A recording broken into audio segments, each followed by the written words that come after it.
Assalamualaikum warahmatullahi wabarakatuh. Hello everyone. We are from Group 5. Remember Santi, Erlina, Putri, and the last one is Dena. Today we are gonna conversing about speech act and pragmatics. So speech acts are acts of communication, and to communicate is to express a certain attitude, and the type of speech acts being performed corresponds to the type of attitude being expressed. And when someone expresses something, he or she doesn't only produce the utterance containing grammatical structure and words, but also performing an action through the utterance. And the actions performed by an utterance called by speech. Jadi pada dasarnya, pada saat seseorang mengatakan sesuatu, ia juga melakukan sesuatu. Maksudnya di sini adalah tuturan bukan hanyalah sebuah tuturan, tapi lewat tuturan ia juga bisa melakukan sesuatu begitu. So, speech act is definitely within a preview of discourse analysis. It is actually the smallest unit of discourse. So when we are dealing with discourse analysis, and when we are trying to analyze discourse, we may start with speech act. And when we are talking about speech act, they are actually the part of pragmatics.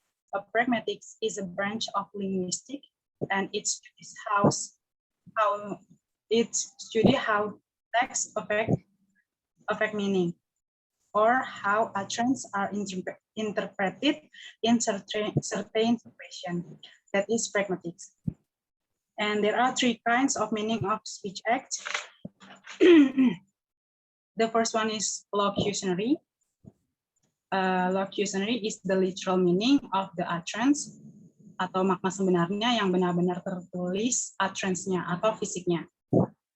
Yang kedua adalah illocutionary, is the functions that the utterance or written text has. For example, informing, mengasih tahu, memberitahu, ordering, memesan, warning, peringatan, atau undertaking, dan lain sebagainya. Yang ketiga adalah perlocutionary act, is the result of effect that is produced by the utterance given text. Convincing, deterring. Maksudnya di sini apakah dengan utterance yang tadi itu ia terpengaruhkah atau dia melakukannya kah? Nah, itu disebut dengan perlocutionary.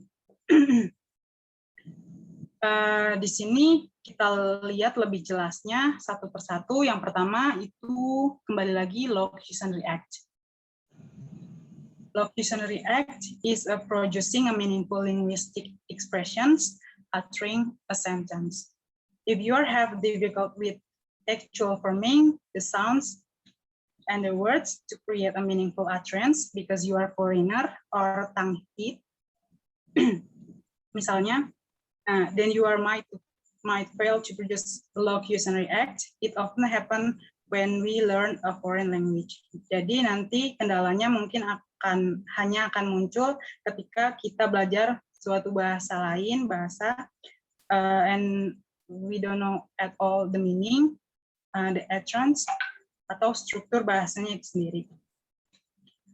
Lalu yang kedua adalah illocutionary act, is the real action which is performed by the utterance. It is the semantic illocutionary force of the utterance.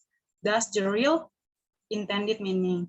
Nah, di sini kata kuncinya adalah intended meaning. In performing a illocutionary act, it may be performed such an act as a warning, peringatan, in saying, watch out, the ground is slippery. Jadi ketika kita menemukan kata-kata hati-hati, lantai itu licin, itu adalah illocutionary atau cyclic utterance. Dan maksud dalam illocutionary ini adalah warning, yaitu peringatan. Di sini juga ada kalimat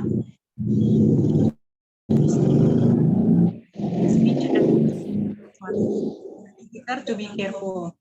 Nah, perlu Q-scenario-nya ini adalah karena si Mary mengingatkan itu, maka efek yang diterima oleh Peter, ia tidak melewati lantai yang basah itu tadi. Yang ketiga adalah perlocutionary act. Itu is a speech that produces an effect, intended or not, achieved in addresses by a speaker utterance. For example, persuading, convincing, scaring, insulting, dan lain sebagainya. Nah, pokoknya itu adalah semua efek yang akan diterima dari si addressee atau lawan bicaranya. Yang terakhir ada speech act.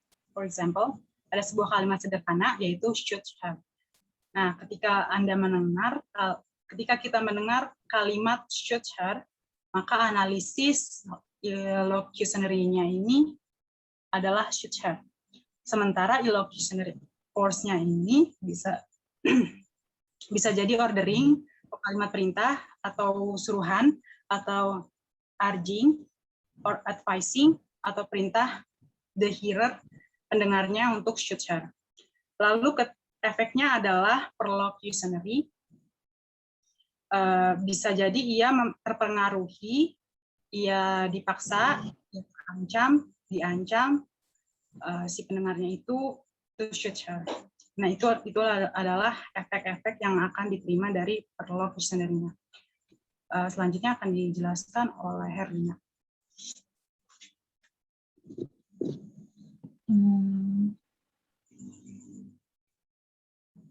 Dalam slide ini, saya akan sedikit menerangkan tentang IFIT.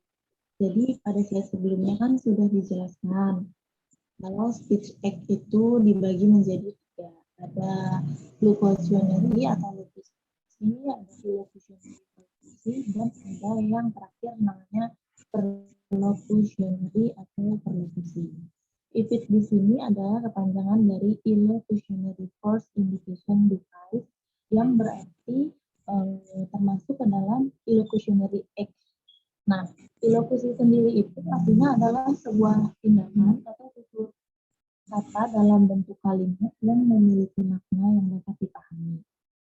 Sedangkan itu adalah sebuah perangkat yang digunakan dan dibentuk untuk menunjukkan ucapan kalimat atau ujaran yang mengandung tindakan illokusi yang mengandung ujaran illokusi. Selain itu, hal ini dikarenakan tindak illokusi atau illocutionary act ini membutuhkan analisa yang cukup rumit sehingga dibuatnya IFIT atau illocutionary force indication device ini untuk memudahkan analisa tersebut. Nah,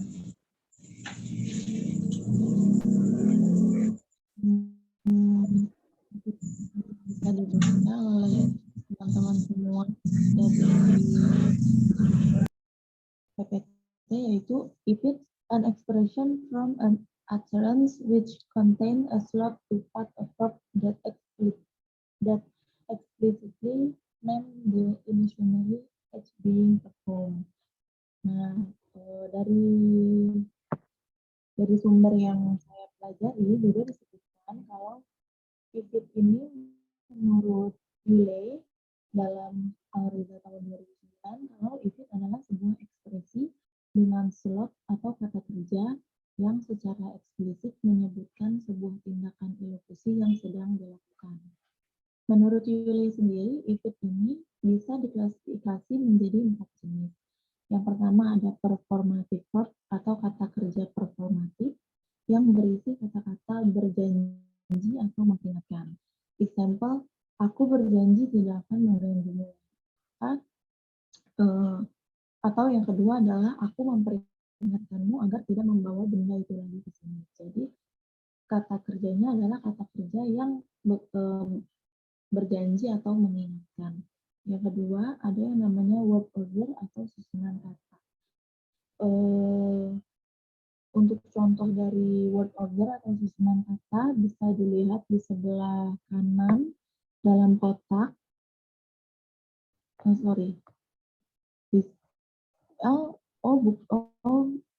Bukan, beda ya. Ini contoh dari saya pribadi, kalau untuk susunan kata adalah bisa dalam percakapan misalnya seperti ini. Budi, can I talk to Mary? Lalu Ani menjawab, no, she's not here. Tetapi apabila kalimat tersebut termasuk ke dalam illusionary, biasanya akan berubah menjadi seperti ini. Budi, I am asking you, can I talk to her? Lalu Ani menjawab, and I'm telling you she's not here. Nah, dari contoh percakapan tersebut, bisa diketahui bahwa Ani mengganti kalimat no, she's not here menjadi kalimat and I'm telling you she's not here. Hal ini dilakukan untuk membuat Budi merasa yakin bahwa she is really not here. Yang ketiga, ada yang namanya penekanan dan intonasi atau stress and intonation control. Contohnya seperti yang ada di dalam otak. If it can be identified as a word order, stress and intonation. Contoh yang pertama adalah she is going dengan tanda seru yang bermakna I tell you. Maksudnya di sini adalah saya memberitahu kamu bahwa dia pergi. Yang kedua, yang B ada she's going dengan tanda tanya yang bermakna I request confirmation about you are going. About she's going. Lalu yang ketiga, yang C ada is she going dengan tanda tanya yang bermakna I ask you if you are going. Lalu yang terakhir, sebelumnya ini dari contoh tersebut itu bertujuan untuk membedakan antara pertanyaan, pernyataan, dan ujaran lainnya. Lalu yang terakhir ada yang namanya kualitas suara. Kualitas suara itu ada yang berupa suara tinggi, suara rendah, ataupun suara datar yang bisa mengindikasikan sebuah peringatan atau ancaman. Untuk slide selanjutnya, yang kedua, di sini ada yang namanya felicity condition. Felicity condition to make the utterance can be recognized by the hearer. The circumstance surrounding the speaker must be appropriate with the condition. Lalu di sini ada a speech act need to be performed along certain type of condition in order to be successful recognized. Yang A ada proportional content condition, yang B preparatory condition, yang C science condition, dan yang D essential condition. Nah, jadi felicity condition ini adalah kondisi kesesuaian yang mengacu kepada sebuah kondisi yang harus ada dan kriteria yang harus dipenuhi agar tindak tutur atau speech act ini dapat mencapai tujuannya. Atau dengan kata lain, kalau sebuah kalimat tidak harus memenuhi gramatikal untuk dilakukan dengan benar, tetapi harus cocok dengan tujuan dari kalimat tersebut. Kurang lebihnya seperti itu ya untuk penjelasan di slide ini. Lalu pindah ke slide selanjutnya. Di slide selanjutnya ada di slide selanjutnya adalah the performative hypothesis. A way to assume the underlying utterance. There is a clause similar to the previous example. For performative, you that then containing a performative verb which make the illocutionary force explicit. Look at the examples below. I hereby you that clean up this mess. Nah, jadi untuk slide ini the performative hypothesis yaitu tuturan yang memperlihatkan bahwa suatu perbuatan telah diselesaikan oleh speaker atau pembicara dan Dengan mengungkapkan ujaran tersebut berarti menyatakan bahwa perbuatan itu sudah diselesaikan pada saat itu juga. Misalnya dalam kalimat, kalau contoh dari saya, misalnya dalam kalimat, saya mengucapkan terima kasih. Bermakna bahwa sudah terselesaikannya sebuah perbuatan dan diakhirinya pada saat itu juga dengan ucapan terima kasih. Contoh lainnya bisa dengan kalimat saya akan pergi ke Batam hari ini yang menyatakan bahwa itu adalah tindakan pergi, the act of going. Nah, untuk tuturan performatif di sini tidak dievaluasi sebagai benar atau salah, tetapi sebagai kalimat yang tepat atau tidak tepat. Sekian penjelasan dari saya. Selanjutnya akan dijelaskan oleh Putri.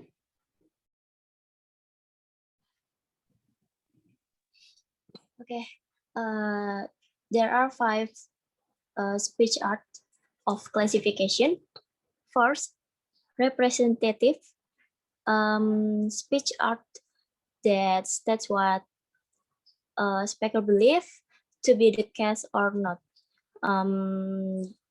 Jadi representatif ini meliputi fakta, pernyataan, kesimpulan maupun deskripsi. So representing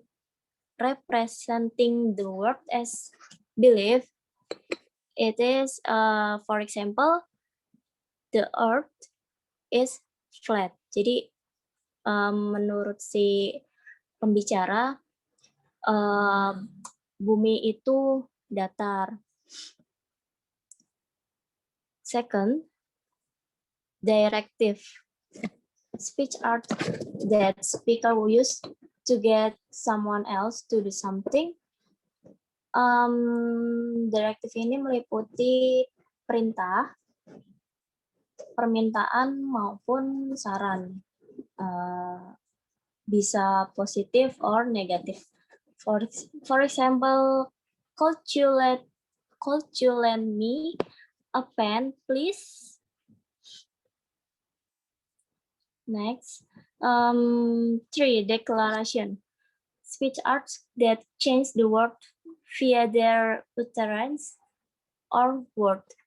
For example, you are out. Kata wasit. Yang keempat, ada commissive. Speech art that speaker use to commit themselves to some future action. Jadi commissive ini meliputi seperti janji, ancaman, atau penolakan. Can be performed alone or by a group. For example, I will be back. And the last one, 5, expressive speak arts that state what speaker feels. Jadi ekspresif ini meliputi ekspresi psikologis seperti kesenangan, rasa sakit, tidak suka, suka maupun duka. For example, I'm really sorry. Next slide. Yeah, this is table of speech art classification. So declaration, direction of fit-nya itu words change the world. Jadi kata yang mengubah dunia gitu. Jadi si pembicara ini bisa mengubah situasi. Lalu representative, make words fit the world. Membuat kata-kata si pembicara sesuai dengan dunia atau kenyataannya. Jadi si pembicara ini percaya atas situasi atau kenyataan yang terjadi gitu. Lalu next, expressive, makes words fit the words. Di sini membuat kata-katanya sesuai dengan dunia atau kenyataan, sama seperti representative Jadi si pembicara ini bisa merasakan situasi. Lalu yang keempat direktif membuat dunia sesuai dengan kata-katanya atau make the word fit word. Jadi si pembicara ini seperti menginginkan situasi yang sama apa yang dia pikirkan gitu. Lalu yang terakhir commissive, make the word fit words. Jadi si pembicara mau membuat dunia sesuai dengan kata-katanya dia. Lalu next slide. Direct and indirect speech.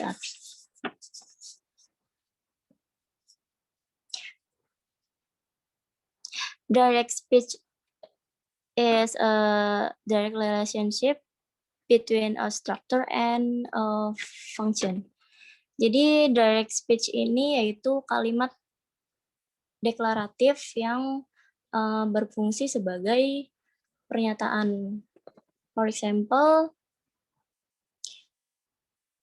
she plants a mango tree.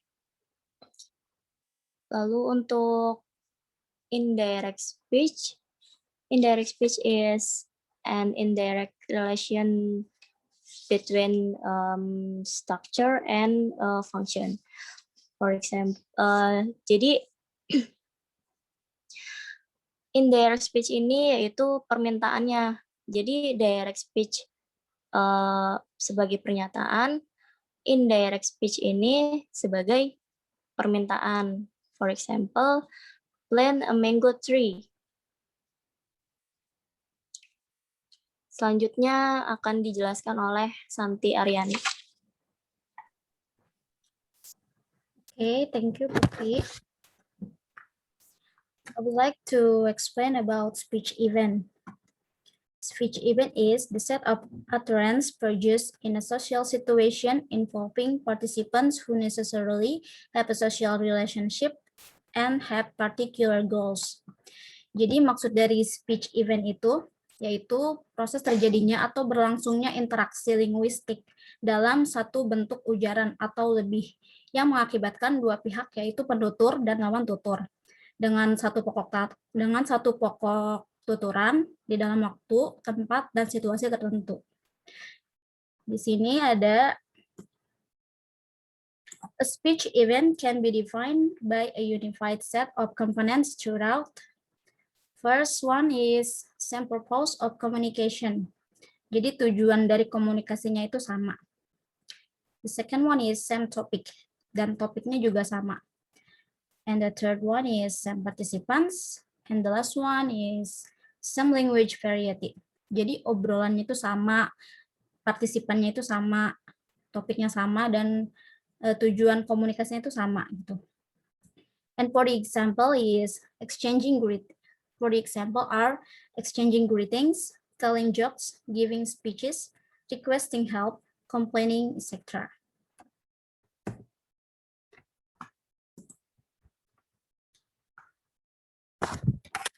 This is the example. Speech event asking the time. For the topic asking the time, contohnya di sini ada percakapan antara si A dan si B. Jadi si A itu menanyakan waktu, lalu si B menjawab jam berapanya, dan si A mengucapkan terima kasih seperti itu. Jadi dalam percakapan ini terjadi partisipan yang sama, maksudnya sama-sama bertanya tentang waktu, lalu situasinya sama, topiknya sama, seperti itu. Contohnya, what time is it? Speech act 1. Dan si B menjawab, it is 3 o'clock. Speech act 2. And si A menjawab lagi, thank you. And speech act 3. Jadi ada 3 ucapan dalam satu percakapan, seperti itu. And the other example, the topic is exchanging greetings. Nah, ini juga sama. Jadi topiknya sama, waktu dan situasinya juga sama seperti itu. Contohnya si A menyapa si B seperti good morning sir, itu termasuk ke speech act yang pertama. Lalu si B menjawab morning, how are you today? Itu termasuk ke speech act yang kedua. Dan si A berkata lagi menjawab I'm fine sir, thank you, dan itu termasuk speech act yang ketiga.